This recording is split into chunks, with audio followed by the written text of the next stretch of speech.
इस किस्सात के आगाज में हम देखते हैं कि काई कबीले में देदार खातून मलहून खातून से कहती हैं कि मुहासरे ने लोगों को थका दिया है। मलहून खातून तो मलहून कहती हैं मेहनत के बगैर कुछ हासिल नहीं होता। देदार बूरसा की फतह के बाद ही ये मसाइल खत्म होंगे। और फिर उसके बाद मलहून खातून काम की तैयारियों का जायजा लेना शुरू कर देती हैं। तो इस दौरान उसकी नजर ख्वातीन पर पड़ती है, जहां हफजा खातून देगचे में सालन बना रही होती है, जिसे देखते ही वो गुस्से से आगे बढ़ते हुए कहती हैं फौज को खाना पहुंचाना है, तुमने अभी तक ये खत्म क्यों नहीं किया। और पूछती हैं नीलोफर कहाँ है, वो काम की देखभाल क्यों नहीं कर रही। तो हफजा परेशान हो जाती है और कुछ कहने ही लगती है कि उस दौरान गोंजा वहां पहुंचती है और कहती है वो और हलीमा पास की गार में गई हैं। वालदा तो देदार कहती हैं उनका कहना है कि वो किसी चीज की इजाद पर काम कर रही हैं, जिसके लिए उनका कहना है कि वो जंग का रख बदल देगी। क्या ये सच है गोंजा। तो गोंजा कहती हैं अब वो चमगादड़ के फजले के पीछे लगी हुई हैं, इसलिए वो गार में गई हैं। और फिर मलहून गोंजा को थोड़ा साइड पर लेकर आते हुए कहती हैं और तुम भी बरसों से मां बनने के लिए कई जड़ी बूटियां आजमा रही हो, तुम दोनों की सूरत हाल एक जैसी है।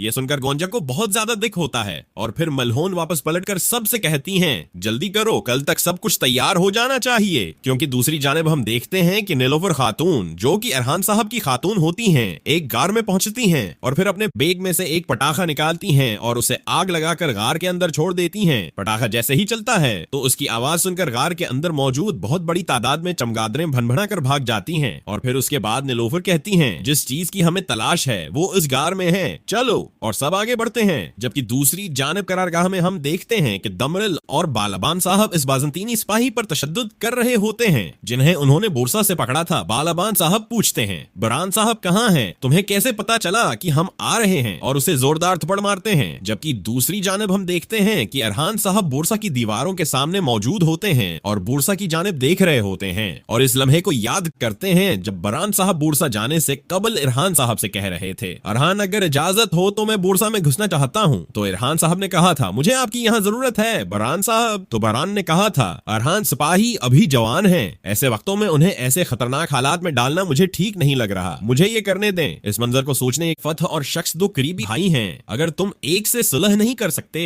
तो दूसरे के साथ नहीं रह सकते। जब हम सकारिया के महम में एक घात के दौरान मायूस हो गए थे, उस्मान साहब ने हमें उन लफ्जों से गढ़े से बचाया था। और फिर इरहान को थपकी देते हुए कहता है वो गढ़ा आपके लिए बहुत छोटा है हुजूर, आप ना उसमें गिर सकते हैं और ना ही उसमें समा सकते हैं। और फिर सरदारान दमरल और बालाबान साहब वहाँ पहुँचते हैं। इरहान साहब कहते हैं क्या आपको पता चला कि सरंगे कहाँ हैं। तो बालाबान कहता है वो भी नहीं जानता हुजूर, लेकिन उसने कहा है कि समंदर के रास्ते बुरसा के लिए एक बड़ी खीप आएगी। अलावाल्दीन कहता है हमने तमाम बंदरगाहों को रोक रखा है, वो कहाँ से आएगी। और फिर थोड़ी देर सोचने के बाद अरहान खलील से कहते हैं खलील चलो, और सब वहाँ से रवाना होते हैं। जबकि दरगार में हम देखते हैं कि नीलोफर खातून इस्मा से कहती हैं इस्मा ये सब जमा कर लो, चलो, चमगादड़ों को परेशान किए बगैर ये काम खत्म करते हैं। और फिर इस्मा खातून और बाकी ख्वातीन गार में मौजूद चमगादड़ों के फजले को इकट्ठा करना शुरू कर देती हैं। और फिर इस्मा साहब की बेटी हलीमा नीलोफर से कहती है भाभी अगर ये काम ना आए तो। नीलोफर कहती हैं ये जरूर काम आएंगे और ये बुरसा की फतह के दौरान हमारी फौज को ताकतूर करेगा। ये सुनकर हलीमा कहती है फिर हमें उसे फौरन ढूंढ कर करारगाह ले जाना चाहिए। ये सुनकर नीलोफर अंदर ही अंदर बहुत खुश होती है। तो हलीमा कहती है देखो कैसे शर्मा रही हो, क्या तुम्हें भाई की बहुत याद आ रही है। नीलोफर कहती हैं बहुत ज्यादा, जब तुम्हें प्यार होगा तो तुम समझ जाओगी। तो हलीमा कहती है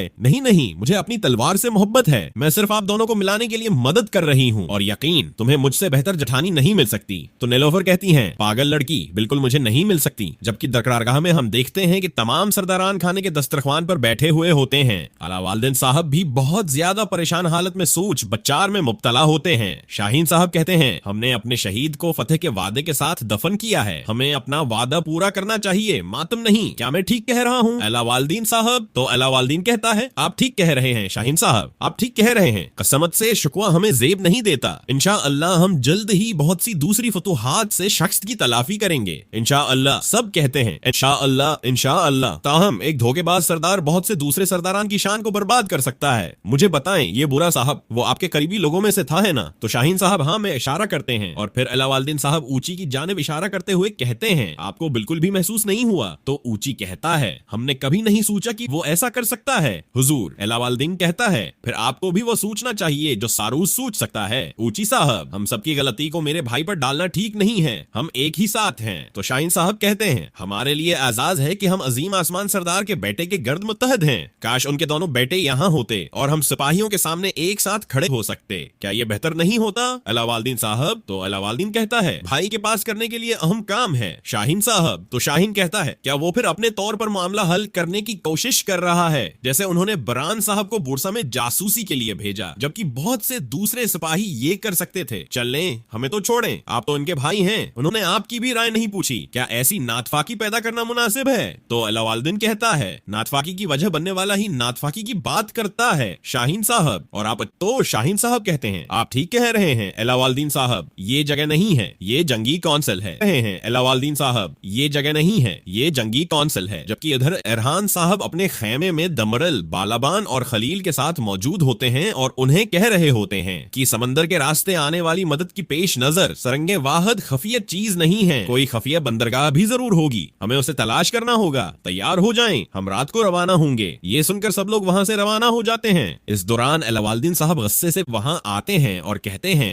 आपने शाहीन शाह और उसके पैरोकारों के लिए मैदान खुला छोड़ दिया है भाई। तो इरहान कहता है, मैंने उन लोगों को मौका दिया जो मेरी गैर मौजूदगी का फायदा उठा रहे थे, उन्हें अपना जहर अगलने दो। तो अलावाल्दीन कहता है, आपको उन्हें मौका नहीं देना चाहिए। इरहान कहता है, क्या तुम मेरे भाई नहीं हो? मेरी जगह तुम उनके लफ्जों को वापस उनके मन्ना पर मारो। अलावाल्दीन कहता है, ये कहना आसान है, देखो भाई, शाहीन शाह शख्स का फायदा उठाकर जंगी काउंसिल जमा करना चाहता है। वो सरदारान के सामने आपको जलील करने और उनका भरोसा जीतने की कोशिश कर रहा है, शख्स का इस्तेमाल करके आपको तन्हा छोड़ने की कोशिश कर रहा है। भाई, उन्हें ऐसा मत करने दो। तो इरहान अलावाल्दीन को पकड़ते हुए कहता है, मेरे लिए मेरा भाई काफी है। जबकि दरकाई कबले में हम देखते हैं कि काई सिपाही गाड़ियों के ऊपर साजो सामान लाद रहे होते हैं। नेलोफर कहती हैं, चलो जल्दी करो। कि इस दौरान मलहून खातून गुस्से से वहां पहुंचती है और कहती है, कबीले में इतने कामों के होते हुए तुम लोग कहां थे? तो हलीमा कहती है, क्या हम अपना काम मुकम्मल किए बगैर जा सकते थे वालदा? नेलोफर कहती हैं, हमने जाने से पहले ही गाड़ियों को लादने शुरू कर दिया था। और फिर गोंजा कहती है, और हमने भी इलाज का सामान तैयार कर लिया है, जब खाना तैयार हो जाएगा तो हम एक साथ करारगाह रवाना होंगे।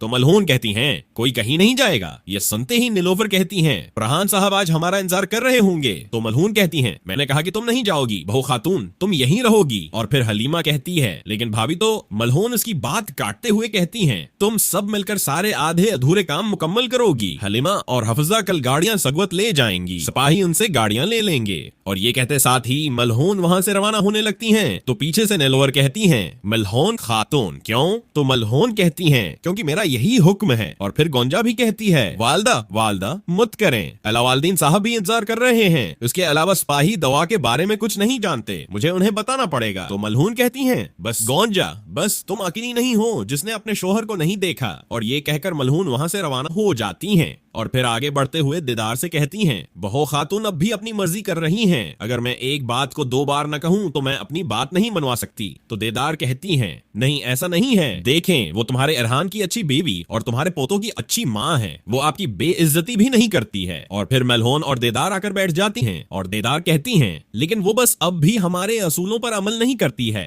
आखिरकार वो हम में से नहीं है, वो बाजंतीनी महलों में पल्ली बढ़ी है। तो मलहून कहती हैं, वो दूसरी लड़कियों पर भी असरअंदाज हो रही है, उनके लिए पहले ही वक्त हो चुका है। लेकिन वो दोनों कहती हैं कि वो अपनी भाभी की तरह प्यार में पड़ने से पहले शादी नहीं करेंगी। और गोंजा उसकी वजह से अपने ही रास्ते पर चल रही है। ये बहू खातून हर चीज के पीछे है। तो दीदार कहती हैं, गोंजा के पास पहले ही बहुत से मसाइल हैं। मलहून खातून, जब आप भी उस पर गुस्सा करती हैं तो वो लड़की बहुत दिल बर्दाश्ता हो जाती है। मलहून कहती हैं, ये मसला हम सबको मुतासिर करता है। दीदार खातून, वो एक सरदार के बेटे को बच्चा नहीं दे पा रही है और अलावाल्दीन उसकी वजह से किसी दूसरी खातून से शादी नहीं करना चाहता।